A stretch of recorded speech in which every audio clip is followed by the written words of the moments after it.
Amém. A igreja pode sentar. Vamos abrir a palavra do Senhor no livro de Juízes, agora no capítulo 3.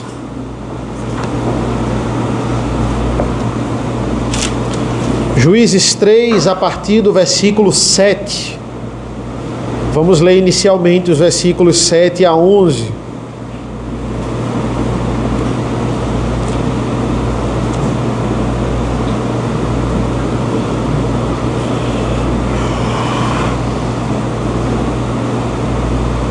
Juízes capítulo 3, a partir do versículo 7, assim diz a palavra do Senhor. Os filhos de Israel fizeram o que era mal aos olhos do Senhor e se esqueceram do Senhor, seu Deus, e renderam culto aos Baalins e ao poste da deusa Aserá. Então a ira do Senhor se acendeu contra Israel e ele os entregou nas mãos de Cusã-Risataim, rei da Mesopotâmia. E os filhos de Israel serviram Cusã-Risataim durante 8 anos. Os filhos de Israel clamaram ao Senhor, e o Senhor lhes suscitou um libertador, que os libertou, Otiniel, filho de Kenaz, que era irmão de Calebe e mais novo do que ele. O Espírito do Senhor veio sobre ele, e ele se tornou juiz de Israel. Foi para a guerra, e o Senhor lhe entregou nas mãos Cusã-Risataim, rei da Mesopotâmia, contra o qual ele prevaleceu. Então a terra ficou em paz durante 40 anos. Otiniel, filho de Kenaz, morreu. Senhor nosso Deus, nosso Pai, nós te agradecemos pela leitura da tua palavra. Que nesse momento nós possamos nos concentrar a essas histórias que têm uma finalidade tão importante: pregar o teu evangelho, falar das promessas do Senhor e de como o Senhor é justo e cumpre as promessas, protegendo o teu povo. Nos abençoa nesta noite, em nome do teu Filho amado Jesus. Amém. Irmãos, hoje nós vamos falar dos 2 primeiros juízes do livro de Juízes. Vamos falar de Otiniel, e em seguida vamos falar de Eude. Estamos aqui, historicamente falando, há 30 anos após a morte de Josué. Basicamente esse é o tempo aqui. E nós vimos na semana passada o quão a idolatria ela está alastrada, digamos assim, no território de Israel. Deus estava irado com o povo. O povo achava, alguns deles, que só precisavam ser libertos do Egito para terem a aprovação de Deus, principalmente o povo do deserto ali. A gente sabe que o Egito é uma analogia à escravidão do pecado, e o qual o Senhor nos liberta da escravidão do pecado, mas não basta ser escravo, ser liberto do Egito. O problema desse povo aqui é a escravidão espiritual. Eles estavam fazendo questão de serem escravos espiritualmente falando, porque se tornaram idólatras após a morte de Josué. Nós vimos isso muito bem na semana passada. Ou seja, a história de Israel do Antigo Testamento é uma história de um povo sempre precisando de ajuda, sempre precisando de um Salvador, e Deus sempre mandando, sempre amparando esse povo, que apesar de Deus ter se revelado a eles, ainda em muitos episódios se tornavam idólatras. O Senhor enviava a aprovação, mas depois enviava o Salvador. Dessa vez são os juízes, mas em muitas épocas vão ser os reis, e por que não os profetas, quando alertavam o povo sobre a ira do Senhor, sobre como eles deviam endireitar os seus caminhos. Constantemente era uma nação que precisava ser salva, ou que estava por um fio de acabar. Deus ia lá e salvava o povo. Veja o versículo 7. Os filhos de Israel fizeram o que era mal aos olhos do Senhor, e se esqueceram do Senhor, seu Deus, e renderam culto aos Baalins e ao poste ídolo da deusa Aserá. É muito interessante a linguagem que ele usa aqui, porque toda vez que ele vai falar sobre o que o povo fez de mal, os filhos de Israel fizeram o que era mal aos olhos do Senhor, ele vai usar essa expressão, filhos de Israel. Mas quando Deus vai libertar o povo, salvar o povo daquela situação específica, ele sempre trata o povo apenas como Israel, e não como filhos de Israel. É interessante isso. No versículo 7 ele diz, os filhos de Israel fizeram o que era mal aos olhos do Senhor. Mas veja, por exemplo, o versículo 10. Ele diz assim, o Espírito do Senhor veio sobre ele, e ele se tornou juiz de Israel. Veja, os filhos de Israel, quando o autor usa essa expressão, ele está falando aqui dos crentes de Israel, dos israelitas salvos. Ele, por um momento, nós sabemos que não é a vida toda, não pode ser, eles se afastaram do Senhor. Como diz aqui o versículo 7, eles se esqueceram do Senhor. Mas quando Deus mandava o juiz, Deus salvava toda a nação. Deus salvava Israel. Os filhos de Israel pecaram contra o Senhor, Deus salvou e mandou o juiz para salvar Israel. Versículo 10. Para salvar todo o povo. Isso ressalta a graça comum do Senhor em salvar a nação, mesmo aqueles que ele não separou para a salvação eterna. Por quê? Porque nem todos de Israel eram de fato israelitas, como Paulo vai dizer. Existiam aqui povo de Israel que se tornam idólatras e eles não voltam para o Senhor depois de tudo isso. Reparem, irmãos, e entenda isso, para que nós possamos compreender a gravidade da idolatria. Nada justifica a idolatria, nada. Mas nós temos um agravante quando nós percebemos a situação do povo de Israel aqui em Juízes. O povo estava em paz. O povo tinha vencido os seus inimigos. O povo estava tranquilo. Deus libertou eles dos seus inimigos. E eles foram lá e foram idólatras. O povo de Israel não tinha motivo social, não tinha motivo pessoal e não tinha motivo nem político para se revoltar contra Deus. E eles foram lá e caíram na idolatria. Nada justifica a idolatria, mas isso é um agravante. Eles estavam passando por alguma coisa? Não. E mesmo assim eles estavam sendo idólatras. O problema desse povo era o adultério espiritual. Pense no marido que tem tudo. Ele tem casa, ele tem auxílio da esposa, nada lhe falta, mas ele usa toda essa prosperidade da sua família para se encontrar com a sua amante. Ou uma mulher pense que tem toda a provisão do seu marido, tem uma família linda, mas às escondidas ela vai se encontrar com o seu amante. Isso é um agravante, do mesmo jeito que nada justifica o adultério, mas agrava ainda mais essa situação.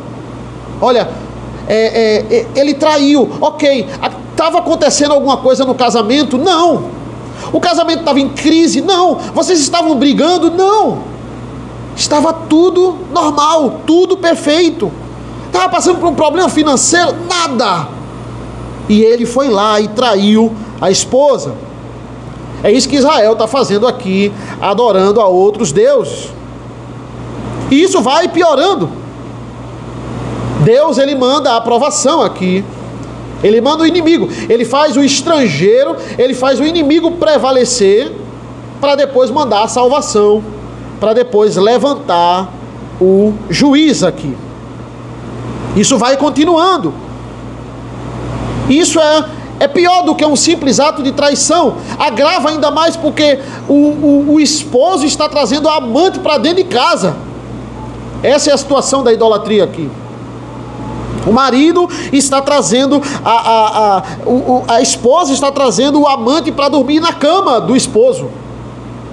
Está trazendo a idolatria para a terra de Israel. Eu vi um podcast uma vez, irmãos, é antigo, acho que vocês já devem ter ouvido também, sobre a esposa do jogador Kaká. A esposa de Kaká. Kaká é crente, e aí ela falando sobre os detalhes do casamento, e elas se separaram, se divorciaram. E aí eles falando sobre isso, ela vai alegar o seguinte: por que vocês terminaram?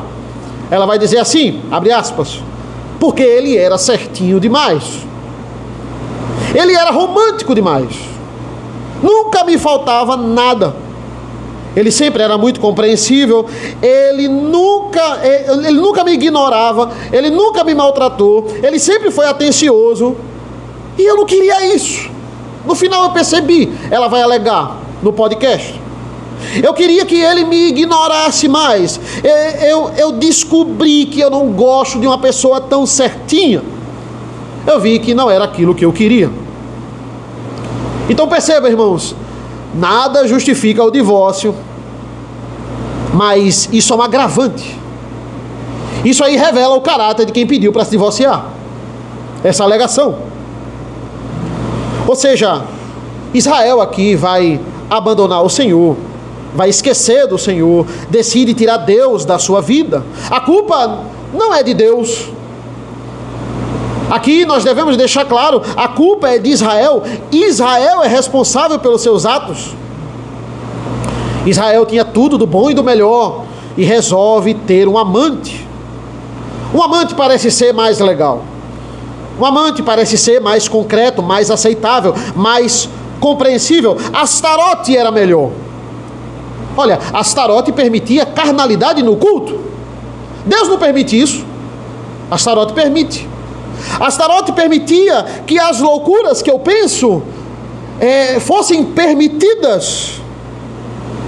É melhor escolher essa deusa? É mais legal? Olha, o que é proibido, o que Deus proíbe fazer, é liberado.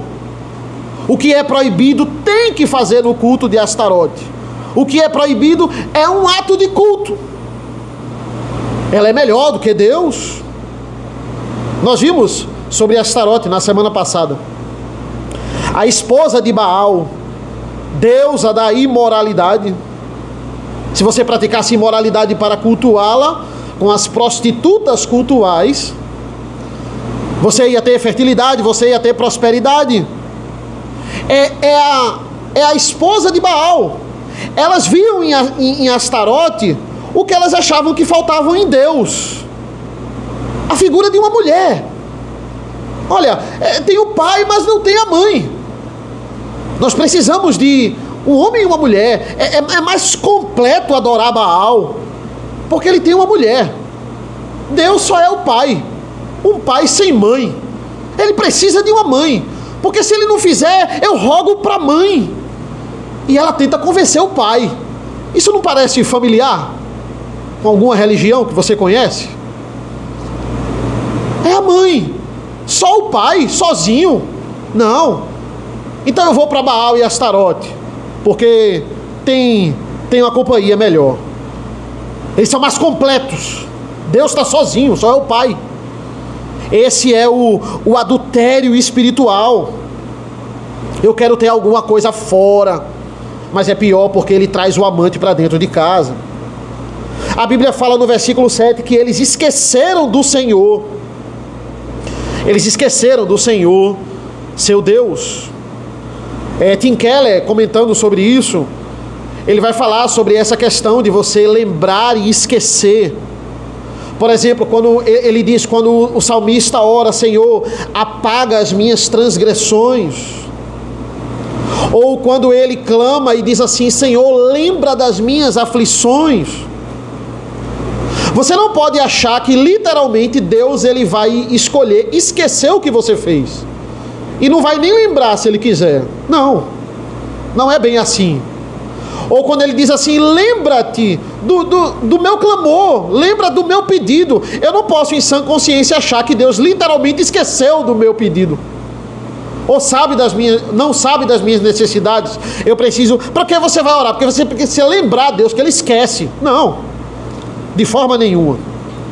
Tim Keller, ele vai dizer que é muito mais profundo. Quando eu peço para Deus lembrar no meu clamor, ou esquecer dos meus pecados, eu estou pedindo a Deus, segundo ele, para Ele agir conforme o seu caráter de bondade. Eu estou lembrando sobre os seus atributos. Senhor, o Senhor é bondoso para comigo, seja misericordioso. Ou seja, por favor, Deus, aplique o teu caráter de bondade e de misericórdia. Ora, não é essa oração de Abacuque que a gente viu na escola dominical? Deus dizendo a ele: eu vou mandar o inimigo. Ele diz: ok, eu sei, mas o Senhor é misericordioso. Ele confronta Deus com os atributos de Deus. O Senhor é bondoso.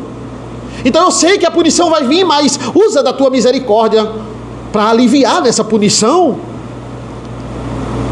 Ele vai falar com Deus sobre os atributos, falando do caráter de Deus. Esse é o contexto aqui de eles se esqueceram. Veja, não é que eles nunca ouviram histórias sobre Deus. Ninguém nunca contou histórias sobre Deus. Não é isso. As pessoas contavam, eles ouviam. Mas por que a Bíblia fala que eles esqueceram? Porque eles não aplicavam isso para a vida deles. Eles ouviam a história constantemente. É um rito de Israel, falar dos feitos do Senhor, lembrar da lei do Senhor. Mas eles levaram aquilo ali de uma forma... eles não mais viveram aquilo ali. Eles só escutavam, mas eles não consideravam. Eles se esqueceram aqui, eles não consideravam mais o Senhor. Nada do que eles ouviam, eles praticavam agora. Ou seja, irmãos, o que a gente sabe com a mente talvez não seja real no nosso coração. O que a gente sabe com a mente, o que a gente entende aqui das verdades, precisa ser real no nosso coração. Nós precisamos praticar isso. Aqui no culto, meus irmãos, como quando nós ouvimos a palavra de Deus, como é que a gente manuseia isso que a gente está ouvindo aqui hoje? Manuseia essas verdades no dia a dia, durante a semana. A gente coloca em prática aquilo que a gente está estudando nas devocionais. Se estamos fazendo devocionais, precisamos pensar sobre isso. Entenda, é claro, esse esqueceram aqui. Eu não estou dizendo que o ímpio, irmãos, veja, quando eu digo assim, que o Espírito Santo não fornece entendimento a todos. Ele nos ilumina quanto à palavra. Eu não estou dizendo assim que o ímpio não tem capacidade de interpretar esse texto aqui, no sentido de concluir: olha, o povo aqui, Deus está irado com o povo. O ímpio pode chegar a essa conclusão. Porque se eu digo que ele não tem essa capacidade, eu estou chamando ele de intelectualmente inferior a mim, incapaz, ou dizendo que nós somos mais inteligentes, talvez. Não, ele pode chegar a essa conclusão. Olha, eu lendo aqui, Deus está irado com o povo, Deus envia uma aprovação, que é o inimigo, e depois ele envia o juiz para salvar o inimigo, para provar que ele é Deus. O ímpio pode chegar a essa conclusão. E aí ele prova aqui a sua majestade para com esse povo. Mas o que é que nós temos que o ímpio não tem? A capacidade de aplicar isso nas nossas vidas. Dizer: esse Deus aqui é o nosso Deus. Esse Deus que resolveu essa aflição aqui, resolve as nossas aflições. E Ele tem o controle sobre todas as coisas. Ou seja, o ímpio, ele vê, mas ele não aplica. O crente, ele pode ver e ele pode não aplicar também, esquecer. Mas vai ter uma hora, não tem como ele ser crente e isso não acontecer, que o Espírito Santo vai lembrar que ele agora vai voltar a praticar essas verdades, assim como os filhos de Israel aqui no versículo 7, que esqueceram. E se isso não ficar tão claro para você, Deus levanta pessoas para lhe elucidar, porque Ele é misericordioso a esse ponto. Essa é a diferença. Versículo 8: então a ira do Senhor se acendeu contra Israel. e ele os entregou nas mãos de Cusã-Risataim, rei da Mesopotâmia. E os filhos de Israel serviram Cusã-Risataim durante 8 anos. Durante 8 anos, Israel é entregue a esse homem chamado Cusã-Risataim, que no hebraico, quando a gente vai traduzir aqui não é um nome puramente hebraico, é um nome estrangeiro, mas significa literalmente duplamente louco. Cusã-Risataim, rei da Mesopotâmia. Ele não era só ímpio, ele era duplamente ímpio. Essa é a ideia aqui. Ele era conhecido pela sua violência de subjugar os inimigos. Aí no versículo 9 diz assim: os filhos de Israel clamaram ao Senhor, e o Senhor lhes suscitou um libertador, que os libertou, Otiniel, filho de Kenaz, que era irmão de Calebe, e mais novo do que ele. Irmãos, por que a gente é tão a favor de Israel, né? A gente sempre está torcendo em Israel, porque no fundo, irmãos, nós somos Israel. Porque a gente sempre pega leve com Israel. Aqui a gente pode olhar para o versículo 9 e dizer: que bom, que maravilhoso, Deus mandou o Salvador, aqui esse juiz, Otiniel, que maravilha. Eles se arrependeram? Não, eles não se arrependeram. Não confunda pedido de socorro com arrependimento. O autor ele diferencia isso em algumas vezes aqui nas histórias. Aqui a gente não tem uma expressão, por exemplo, dizendo assim: eles clamaram ao Senhor e se arrependeram dos seus caminhos. Não, eles só clamaram ao Senhor. Mas nós vamos ver que eles não se arrependeram. Deus envia Otiniel aqui. É o mesmo Otiniel lá de Calebe. Mesmo Otiniel de Josué 15, mesmo Otiniel de Juízes 1, de Axa, filho do irmão de Calebe, um homem chamado aqui Kenaz. Esse vai ser o primeiro juiz. O primeiro juiz vem de Judá, curiosamente. O Salvador vem de Judá, remetendo aqui a Davi, remetendo a Cristo, o leão da tribo de Judá.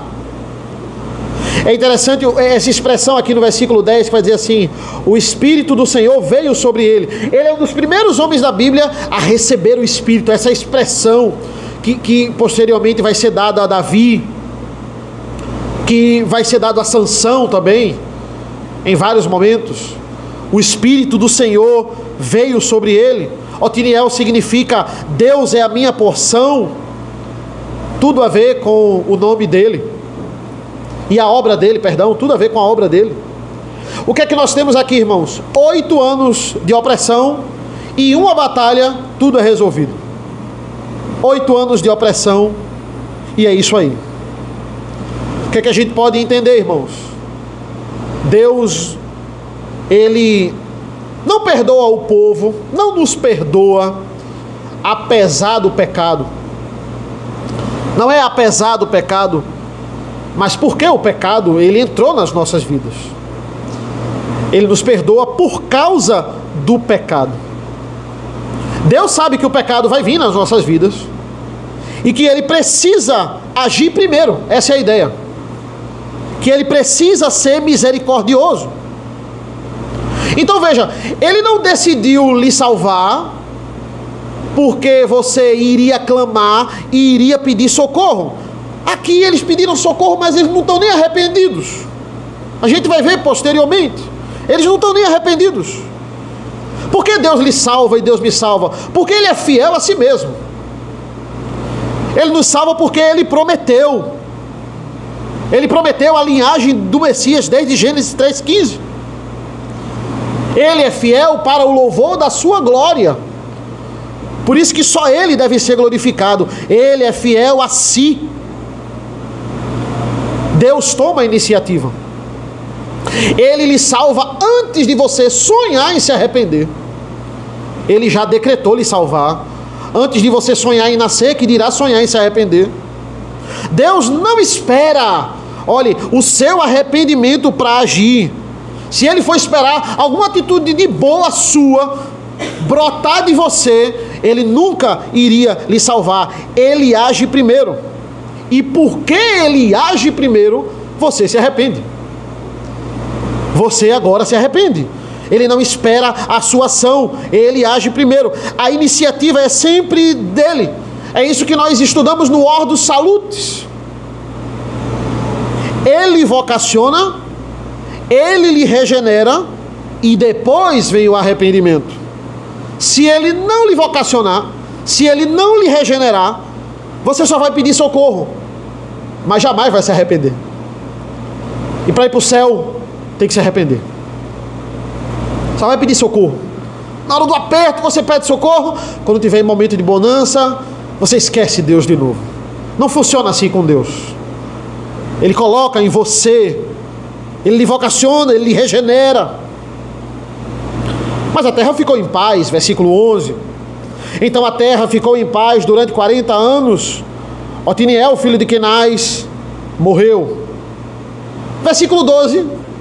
Os filhos de Israel tornaram a fazer o que era mal aos olhos do Senhor. Mais uma vez, logo no versículo, tornaram a fazer. A paz aqui só foi a ausência de batalha. Otiniel teve a sua época de paz, mas Otiniel não é eterno. Otiniel morreu. Quando Otiniel morreu, deu um tempinho, idolatria, idolatria, idolatria, a gota d'água, Deus foi lá e enviou outra opressão. A bola da vez agora é Eglon. Mas entenda, olha, foram 8 anos de opressão de Cusã de Risataim e 40 anos de paz. 40 anos de paz. Depois de 40 anos, outra opressão. Repare agora nessa situação, versículos 14 e 15. E os filhos de Israel serviram Eglon, rei dos Moabitas, durante 18 anos. Olha, está aumentando. Antes foi uma opressão de 8 anos, 40 anos de paz. Agora, 18 anos de opressão. Versículo 15. Então os filhos de Israel clamaram ao Senhor, e o Senhor lhe suscitou um libertador, Eude, homem canhoto, filho de Gera, benjamita.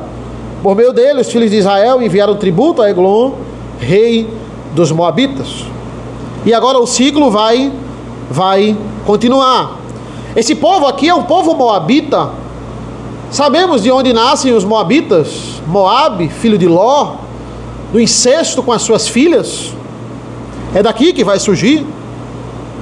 Moabe surge de uma história de rebeldia. Mas Ruth era moabita. Por quê? Porque Deus faz coisas surpreendentes. Mas aqui não é Ruth.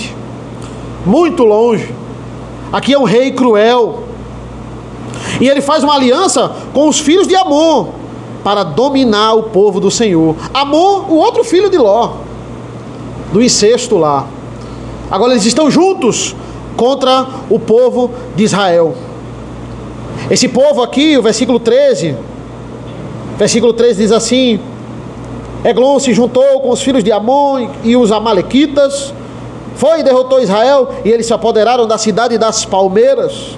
Irmãos, quem deu poder a Eglon? Deus.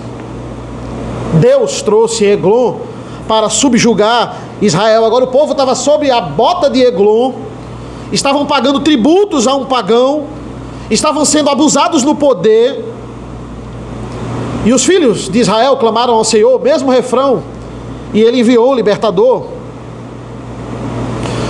É só nós orarmos, irmãos, no meio da aflição, mesmo uma aflição gerada por nós mesmos, que às vezes é assim. Às vezes a gente gerou a aflição e a gente sabe. A gente diz, eu não vou nem orar, porque Deus não vai nem ouvir, né? Fui eu que gerei a aflição. Não, mesmo assim, nós temos esse recurso. A oração, irmãos, é a nossa maior arma. É a maior arma do crente, é a maior arma da igreja. É orarmos. Muitas vezes a gente passa por uma situação, aí a gente faz de tudo. Aí no final a gente diz, pronto, não posso fazer mais nada, só me resta orar. Mas não é só me resta orar. Oração não pode ser o último recurso.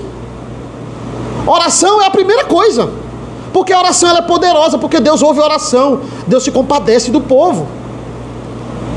Nós podemos orar, nós temos essa arma. E é uma arma muito importante. Mesmo quando Aquilo que aconteceu é nossa culpa, porque tudo isso aqui que está acontecendo é culpa de Israel. Deus está pronto para ouvir o clamor do povo. Deus não está do lado de Eglon. Ele mandou Eglon, mas ele não está do lado. Ele está do lado de Israel. Ele levanta Eglon e agora levanta um libertador para destruir Eglon. Observe a interessante história de Eude e Eglon. Versículo 15. Mais uma vez, então, os filhos de Israel clamaram ao Senhor, e o Senhor lhe suscitou um libertador, Eude, homem canhoto, filho de Gera, benjamita. Por meio dele, os filhos de Israel enviaram tributo a Eglon, rei dos Moabitas. Eude fez para si um punhal de 2 gumes, do comprimento de quase meio metro, e cingiu debaixo da sua roupa, do lado direito. Então ele levou o tributo a Eglon, rei dos Moabitas. Eglon era um homem muito gordo. Depois de entregar o tributo, Eude saiu com os carregadores do tributo. Ele, porém, voltou do ponto em que estavam as imagens de escultura ao pé de Gilgal e disse ao rei: tenho uma palavra secreta para o Senhor, ó rei. O rei disse: cale-se. Então todos os que estavam com o rei saíram da sua presença. Eude entrou numa sala de verão que o rei tinha só para si, e onde ele estava sentado, Eude disse: tenho uma palavra do Senhor, de Deus para o Senhor. E Eglon se levantou da cadeira. Então Eude estendeu a mão esquerda, puxou o seu punhal do lado direito e o cravou na barriga do rei, de tal maneira que entrou também o cabo com a lâmina. E porque não tirou o punhal da barriga, a gordura se fechou sobre ele. Eude saiu por uma portinhola, passou para a antessala, depois de fechar a tranca, as portas atrás de si, as portas atrás de si. Quando ele tinha saído, vieram os servos do rei e viram que as portas da sala de verão estavam trancadas, e disseram: sem dúvida ele está fazendo as necessidades na sala de verão. Esperaram até cansar, e como o rei não abria a porta da sala, pegaram a chave e a abriram, e eis que o seu senhor estava morto, caído no chão. Eude escapou enquanto eles se demoravam, e tendo passado pelas imagens de escultura, foi para Seirá. Esse é o tipo de história, irmãos, que os acusadores da Bíblia, eles usam para falar: olha como Deus é cruel, olha como Deus devolve, não é um Deus amoroso, olha a forma que Deus arranjou para resolver essa situação, matando um rei dessa forma. Quem era Eude, irmãos? Eude era um homem responsável por levar as ofertas do povo de Israel para esse rei pagão que ele exigia. Fazia parte dessas ofertas dos impostos que ele estava cobrando sobre Israel. E Eude era esse mensageiro, essa pessoa que transportava, que fazia esse tipo de frete. Um homem muito útil para o trabalho. Outra informação importantíssima no texto vai dizer que ele era canhoto. Também um homem muito útil para o serviço. Mas entendam, irmãos, por mais intrigante que seja essa história, ela não foi escrita para nos divertir, digamos assim, ou para nos entreter. Poxa, isso aqui dava um filme aqui, dava uma história. Essa não é a finalidade da história de Eude, meus irmãos. Essa história é para ressaltar o Deus que julga o ímpio, e também para ressaltar o Deus que cumpre as suas promessas. E agora Israel já tinha sido oprimido, como eu falei, por 18 anos. Eglon se estabelece na cidade das palmeiras. Onde é isso? Por que não botou o nome da cidade? Como assim, cidade das palmeiras? Eu não sei que cidade é essa. Alguns comentaristas dizem que é impossível saber. Impossível nada, a cidade das palmeiras era Jericó. É a mesma coisa eu dizer assim: hoje eu fui na Veneza brasileira. Todo mundo sabe, é Recife. Eu um dia vou visitar a cidade maravilhosa. É o Rio de Janeiro. É o nome da cidade. Só que aqui para o judeu, a cidade é tão conhecida que ele nem botou o nome, ele já botou o apelido da cidade. Esse é o apelido da cidade. A cidade das palmeiras. O que era Jericó para o povo de Israel? O símbolo da autoridade de Deus. O símbolo da conquista da terra. Porque foi a primeira cidade que o povo conquistou quando entrou na terra. Isso era a cidade de Jericó. E não era para ser edificado, ordens de Deus no livro de Josué, não era para ser edificado nenhuma cidade em cima de Jericó. Nunca mais nenhuma cidade poderia ser edificada em Jericó. Essa é uma ordem do próprio Deus. Nenhum reino poderia estabelecer nenhum rei poderia estabelecer um reino ali. O que é que Eglon faz na primeira coisa que ele chega em Israel? Ele estabelece um reino em Jericó. Ele vai dizer, Deus mandou não estabelecer um reino, olha eu levantando um castelo, fortalezas aqui em Jericó. Sabe por que Eglon morreu da forma que morreu? Caiu da forma que caiu? Porque ele zombou de Deus. E de Deus não se zomba, não se brinca com a ordem de Deus. Eu sou mais poderoso que Deus, eu quero ver o meu reino cair. E assim Deus vai humilhar Eglon. Ele afrontou diretamente o Senhor. Também é interessante, irmãos, a forma como Eude é apresentado. Eude é apresentado como um homem canhoto, mas também fala que ele era de Benjamim. Não tem como a gente notar isso no português, mas existe um jogo de palavras aqui no hebraico. Porque o termo Benjamim, ele é um benjamita, ele é um Benjamim, ele é de Benjamim. Benjamim significa filho da mão direita. Então a Bíblia fala assim, literalmente, ele era canhoto, mas era filho da mão direita. Ele era canhoto, mas era benjamita. A ideia é essa. Ele nasceu no meio dos da mão direita, mas ele escrevia com a mão esquerda, fazia tudo com a mão esquerda. Por que o canhoto ele se destaca tanto? Por exemplo, se a gente for falar de futebol, né? Esse cara é canhoto aqui. É porque a perna que ele vai chutar é uma perna que o goleiro não está tão acostumado em visualizar. Tem até pessoas que não são canhotas que treinam como canhoto para se destacarem.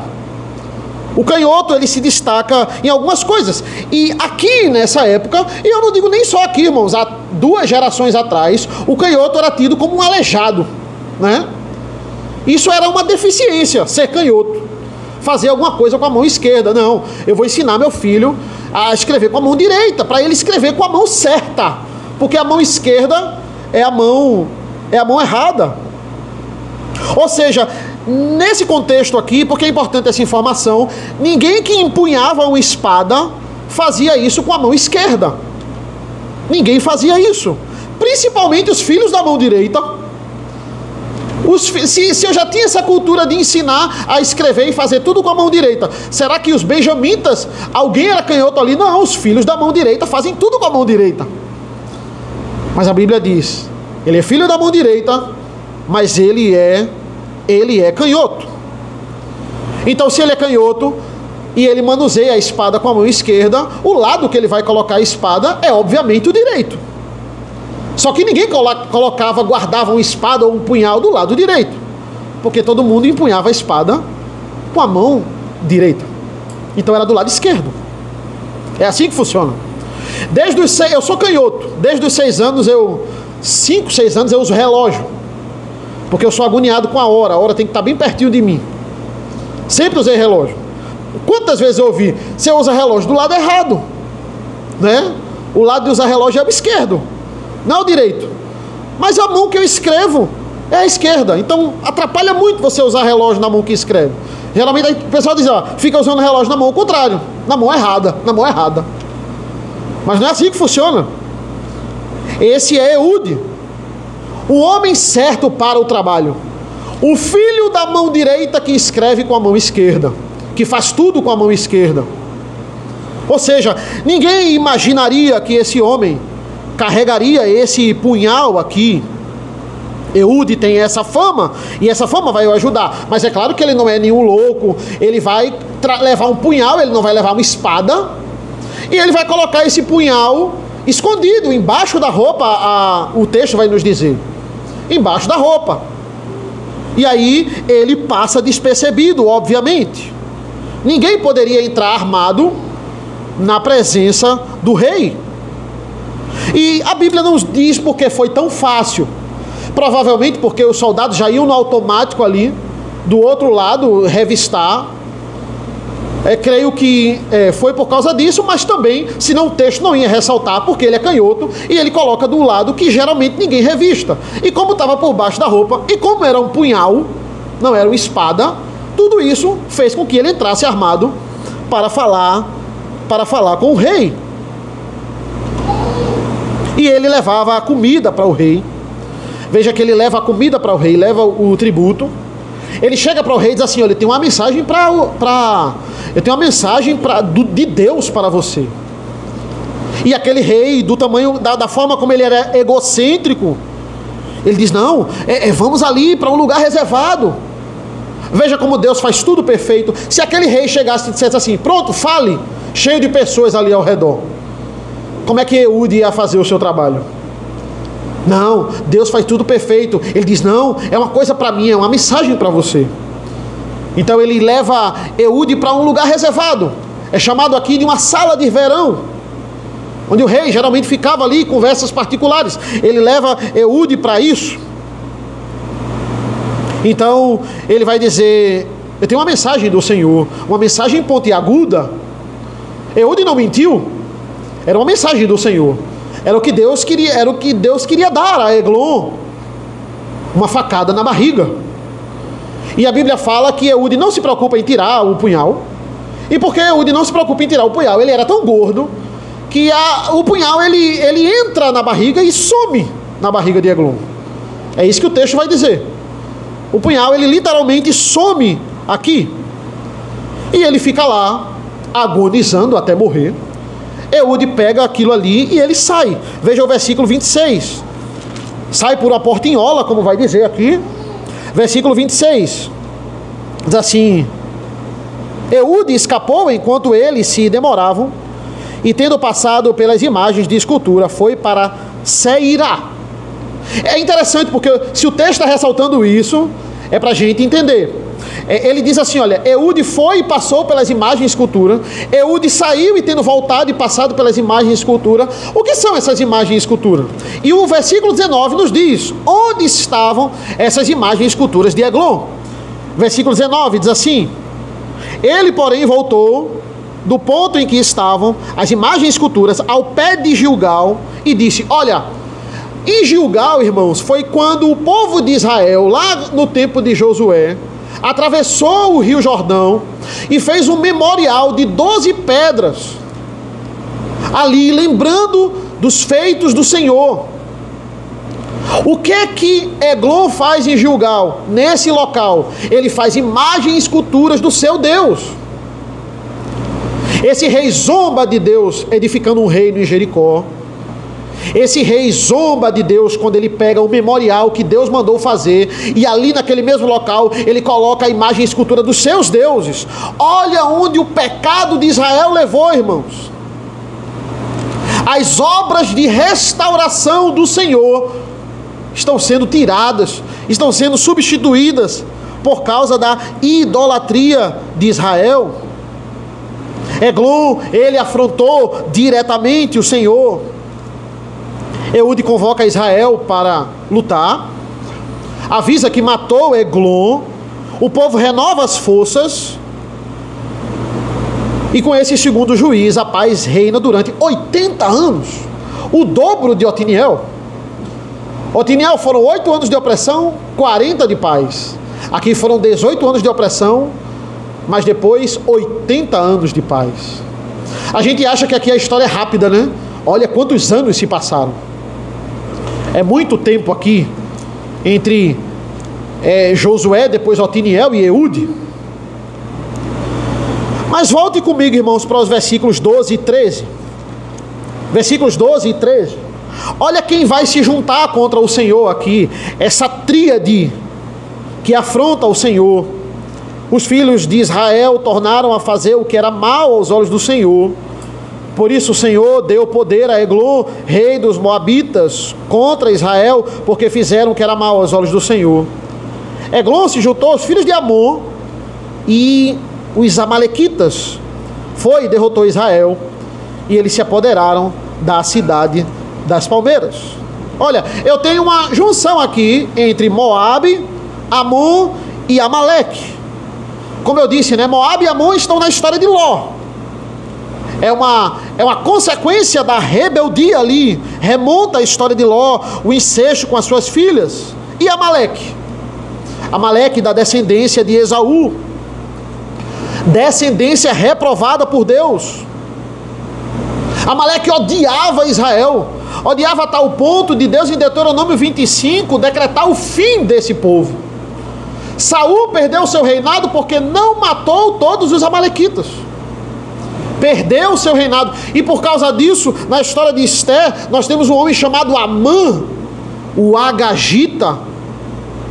Fica um tanto inexplicável ali, porque no final da história de Esther, depois de Amã ter morrido, ela pega os 10 filhos de Amã e ela pendura numa forca. Seria Esther sádica? Seria que agora o poder subiu a cabeça dela? Não, é porque ali a história de Esther é o cumprimento da promessa de Deus, de que todos os amalequitas, e não tem mais agora escapatória, eles foram eliminados. Deuteronômio 25 foi cumprido, porque Deus é o cumpridor de promessas.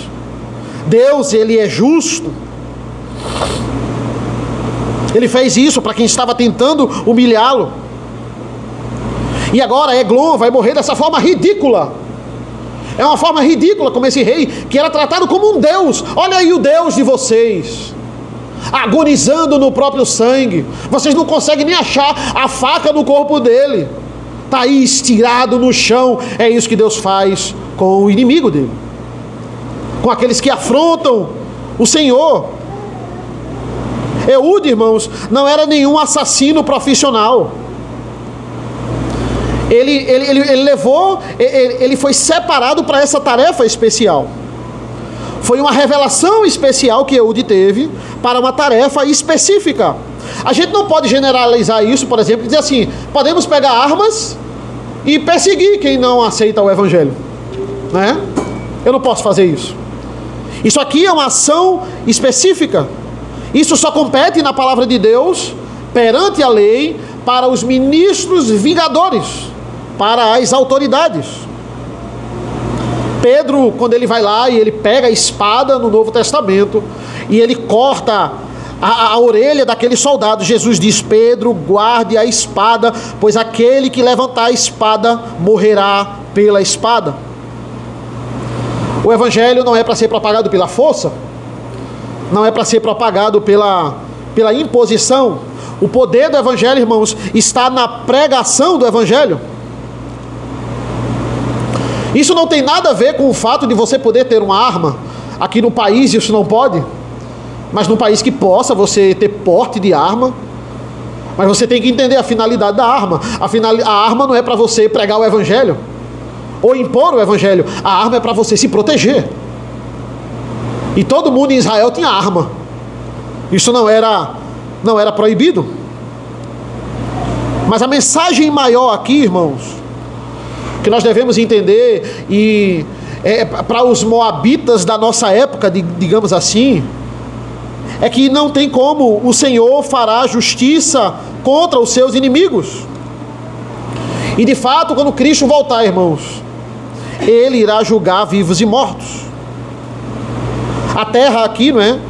Ele vai falar, teve em paz durante 80 anos. A Bíblia fala no final da narrativa do capítulo 3 que eles mataram 10.000 homens robustos e valentes. E logo após um período de 80 anos de paz. Versículo 31, irmãos, para concluirmos, vai dizer assim: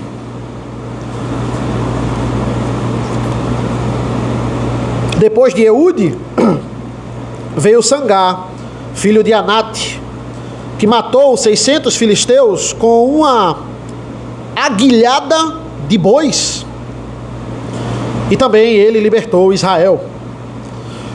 Não é uma história tão detalhada como a história de Eude, ou de Sansão, talvez.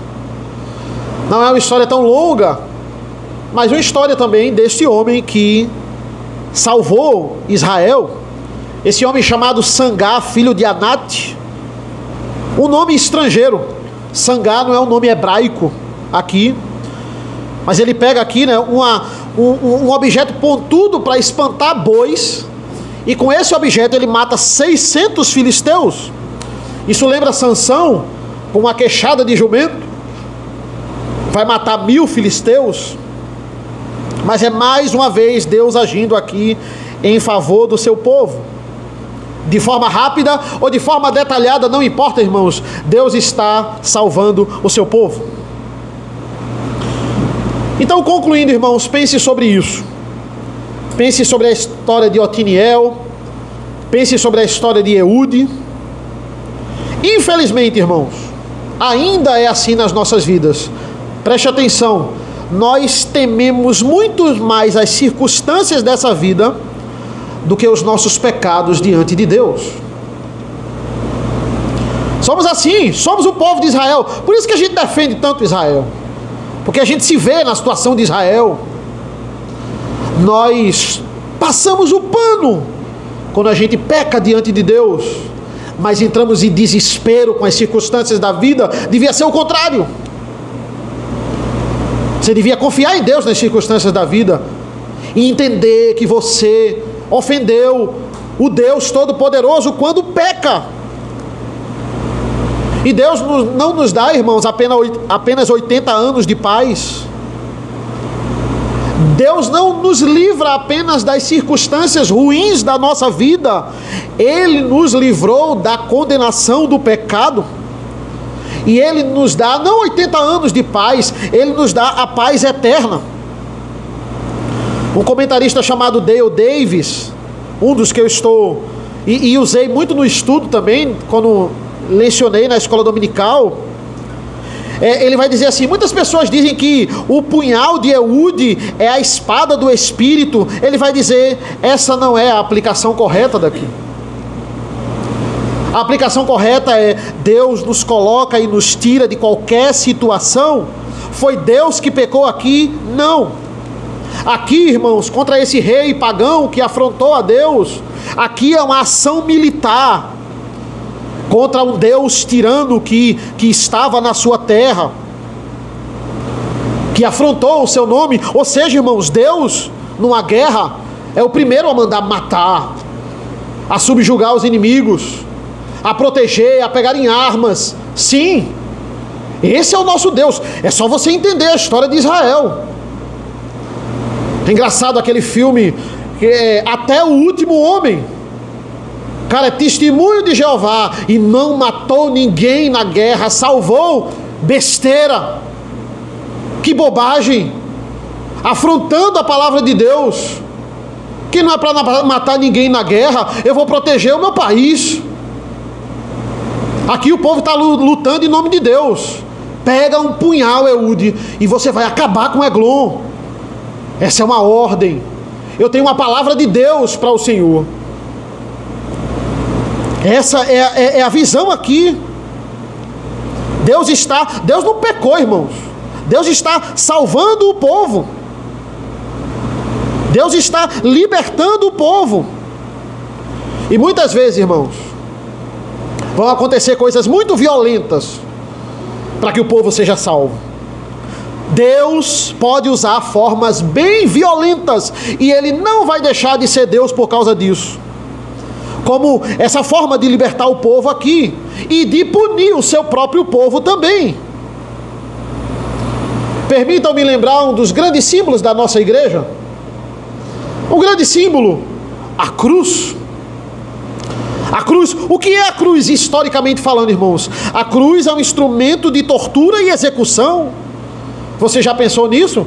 Eu pensei, porque eu, lendo muito livro de história, eu penso nisso. Se Jesus morresse na época da Revolução Francesa, o que seria o grande símbolo da igreja? Seria a guilhotina. Todo traidor passa pela guilhotina na época da Revolução Francesa. Se Jesus estivesse lá, ele ia ser guilhotinado. Se Jesus morresse nos tempos de hoje, Onde vão os maiores criminosos? Por exemplo, se ele nascesse nos Estados Unidos, a cadeira elétrica ia ser o símbolo da igreja. O corredor da morte. Se você ouvir, não, fulano foi para o corredor da morte, você já quer saber o que foi que ele fez. Com certeza ele fez algo muito grave. Só os piores malfeitores vão para o corredor da morte. Só os piores malfeitores morrem na cadeira elétrica. Só os piores malfeitores morrem na cruz. O que foi que ele fez para ir para a cruz? Ele está carregando, ele carregou o meu e o seu pecado. Então é isso. Para nos salvar foi necessário muita violência. Não por causa de Deus, não culpe Deus por causa dessa violência, por causa do nosso pecado. A culpa não foi de Deus, a culpa foi nossa. Deus vem resolver a situação. Eude, ele não resolveu a situação plenamente. É só você acompanhar comigo, versículo 1 do capítulo 4. Eude morreu, versículo 1 do capítulo 4, os filhos de Israel tornaram a fazer o que era mal aos olhos do Senhor, depois da morte de Eude. Porque Eude não é o nosso Salvador eterno, Otiniel não é o nosso Salvador eterno. Então, o que Jesus vem fazer aqui, irmãos, não é nos salvar de um mero rei moabita. Ele vem nos libertar do maior opressor, a condenação eterna, o nosso pecado. Ele vem para uma ação violenta, mas ele é o alvo da ação violenta. Era preciso que fôssemos punidos, e fomos na pessoa dele. Para concluir, irmãos, um comentarista, ele é cirúrgico ao terminar essa história, comparando com a história de Cristo, com a obra de Cristo. Ele vai dizer assim, abre aspas, não sabemos se Jesus era destro ou canhoto. A Bíblia não especifica isso. Apenas na história de Eude. E por que não sabemos se Jesus era canhoto ou destro? Porque não importa. O que importa nós sabermos é que os seus dois braços, o direito e o esquerdo, foram pendurados no madeiro. E ele fez isso por nós, violento, e venceu para nos salvar. Amém, irmãos? Oremos. Senhor nosso Deus, nosso Pai, nós te agradecemos pela leitura da Tua Palavra, nós te agradecemos pelas histórias de Otiniel e Eude, que nos ensinam tanto, que são tão atuais, que falam ao nosso coração, que aponta para o Teu Filho, como o pleno e suficiente Salvador das nossas vidas. Nos fortalece, irmãos, nos abençoa como igreja, que nós possamos não apenas ouvir, e quando sair dessas portas, esquecer dessas verdades, mas aplicar, porque essa é a ação do Espírito Santo em nossas vidas, nos faz sermos sal e luz nesse mundo, ser com a nossa semana, nos abençoa, nos dá capacidade de aplicarmos Tuas verdades em todas as situações das nossas vidas. Essa palavra é viva, essa palavra é atual, essa palavra deve impactar as nossas almas. Esteja conosco nessa noite, em nome do Teu Filho amado Jesus. Amém. Amém, meus irmãos. Vamos agora ficar de pé, como hino de resposta, louvar o Salmo 100.